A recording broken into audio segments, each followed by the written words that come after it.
Margaret learned that the church choir would sing for an important feast day mass. She had always loved listening to the choir from her pew. Now she had a chance to be part of it herself. Although she was excited, she also felt a little nervous.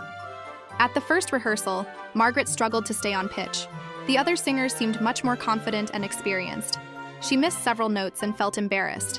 When she returned home, she wondered if she belonged in the choir at all. That evening, Dad listened as Margaret shared her worries. Then he smiled and sat down at the family organ. "I can help you practice," he said warmly. Margaret's face brightened as they began singing together. Each evening after supper, Dad played the organ while Margaret sang beside him. Some songs came easily, while others required patience and effort. Dad never rushed her and always encouraged her to keep trying. Little by little, her voice began to grow stronger. At the next choir rehearsal, Margaret noticed a difference. She followed the music more easily and sang with greater confidence. For the first time, she wasn't afraid to let her voice be heard. The choir director smiled and told her she was improving. A difficult hymn still gave Margaret trouble. No matter how many times she practiced, one section seemed impossible. For a moment, she felt discouraged all over again. Dad reminded her that worthwhile things often take time.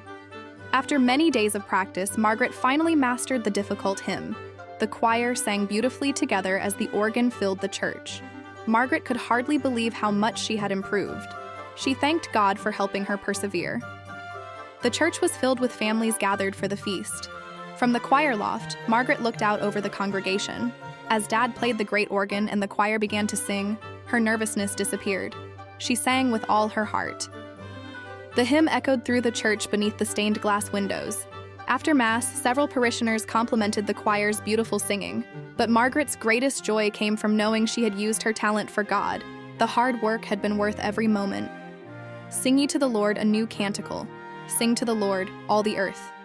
Psalm 95:1.